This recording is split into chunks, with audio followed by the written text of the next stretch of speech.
할렐루야. 주님 이름으로 환영하고 축복합니다. 동탄예수교회 이용진 목사입니다.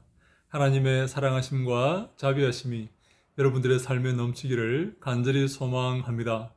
누가복음 산책하기 69번째 시간 여러분과 함께하게 되어서 너무나 기쁘고 감사하게 생각합니다. 하나님의 말씀이 우리의 삶을 휘감고 우리의 삶을 축복하고 우리의 삶을 인도하기를 간절히 소망합니다. 오늘 함께 볼 말씀은 누가복음 11장 27절 28절 말씀입니다. 이 말씀을 하실 때에 무리 중에서 한 여자가 음성을 높여 이르되 당신을 뵌 태와 당신을 먹인 젖이 복이 있나이다 하니 예수께서 이르시되 오히려 하나님의 말씀을 듣고 지키는 자가 복이 있느니라 하시니라. 아멘. 예수님께서 놀라운 말씀을 하셨죠. 어떻게 바알세불이 귀신의 졸개들을 쫓아내느냐, 그 마귀의 왕, 귀신의 왕이 어떻게 졸개들을 쫓아낼 수가 있는가. 이것은 하나님의 역사이고 예수 그리스도의 역사이며 하나님의 사랑의 역사이다. 이 말 못하는 귀신을 쫓아내어서 이 사람으로 말미암아 말하게 만들고 하나님을 찬송하게 만들고 하나님께 기도하게 만든 것은 하나님의 역사이고 예수 그리스도의 역사이며 성령의 역사이다. 어떻게 이것이 마귀의 역사가 될 수가 있겠는가라고 말하시는 그 말씀을 들은 한 여인이 이렇게 말합니다. 당신을 낳은 태와 당신을 먹인 젖이 복이 있나이다. 그렇게 말을 합니다. 이게 무슨 말입니까? 당신의 어머니가 복이 있다. 그런 말 아닙니까? 당신과 혈연 관계에 있는 당신을 낳은 자가 그리고 당신을 기른 자가 복이 있다. 그 사람에게 복이 있다. 그 사람에게 하나님께서 복을 내리실 것이다. 그 말씀 아니겠습니까? 그런데 예수님께서는 그 혈연 관계가 복이 있는 게 아니라, 물론 혈연 관계가 중요하고 복이 있겠죠. 혈연 관계가 아닌 것보다 더 복이 있을 수도 있습니다. 그런데 더 중요한 것은 혈연 관계가 아니라 하나님의 말씀을 듣고 지키는 자가 복이 있다. 그렇게 말씀을 하십니다.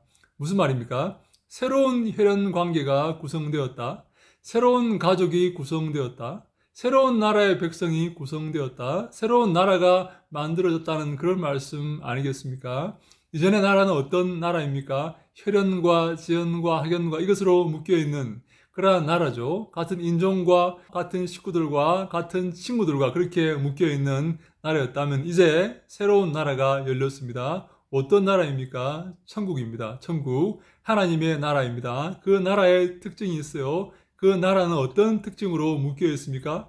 어떤 특징으로 움직입니까? 하나님의 말씀으로 움직이고 하나님의 말씀으로 묶여 있습니다. 그래서 하나님의 말씀을 지키는 자는 그 나라의 백성이고 하나님의 말씀을 사모하는 자는 그 나라의 시민입니다. 그래서 하나님 나라의 백성으로 우리는 하나가 되었고 한 형제요 자매가 된 것입니다. 사랑하는 여러분, 이 사실을 믿습니까? 이제 이전 것은 지나갔으니 보라 새 것이 되었도다라는 그 말씀처럼 이제 우리는 새로운 나라의 백성이 되었고 새로운 가족이 되었으며 새로운 공동체를 이루고 살아가게 된 곳입니다. 이전의 공동체, 혈연의 공동체, 지연의 공동체, 학연의 공동체는 이전의 모든 나라는 다 무너지고 이전 것은 지나가 버리고 새로운 나라가 시작된 것입니다. 새로운 공동체, 새로운 교회, 새로운 관계가 시작된 것입니다. 그 나라는 말씀으로 이루어지고 말씀으로 운용되는 그러한 나라입니다. 그 나라의 백성이 되었고 우리는 한 아버지를 모시고 한 하나님을 모시고 모두가 형제요 자매가 된 것입니다. 사랑하는 여러분, 아직도 옛 학연과 지연과 혈연에 매여 있습니까? 아직도 옛 관계에 매여 있습니까? 이제 그 관계에서 벗어나서 새로운 관계로 들어가야 됩니다.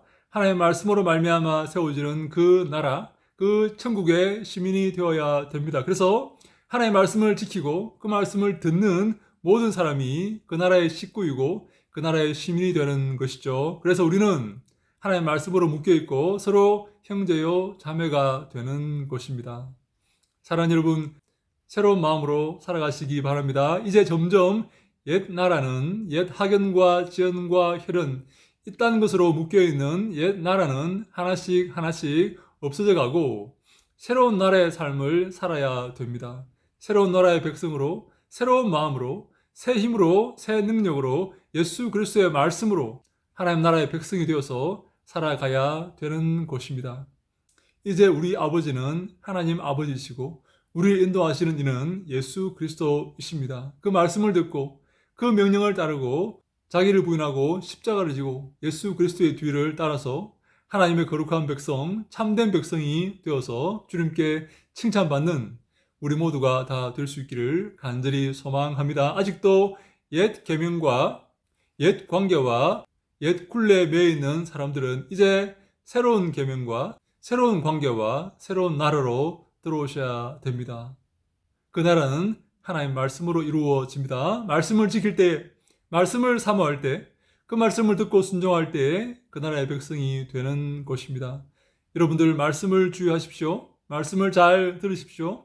말씀을 잘 알아야 됩니다. 말씀을 잘 준행하셔야 됩니다. 그래야지 그 나라의 백성이 되는 것입니다. 그래야지 주님이 기뻐하시는 아름다운 삶을 살게 되는 것입니다. 그래야지 영원한 나라에서 칭찬받으면서 영원히 기뻐하며 감사하며 살게 되는 것입니다. 그 나라의 속성이 뭐라고요? 그 나라가 어떻게 운용되고 운행된다고요? 하나님의 말씀으로 운용되고 진행되는 나라가 바로 하나님의 나라이고 천국입니다. 하나님의 말씀을 사모하시고 그 말씀을 준행하시고 그 말씀을 널리 전하는 우리 모두가 다 되어서 주님께 칭찬받을 수 있기를 예수님 이름으로 간절히 소망합니다. 할렐루야! 샬롬!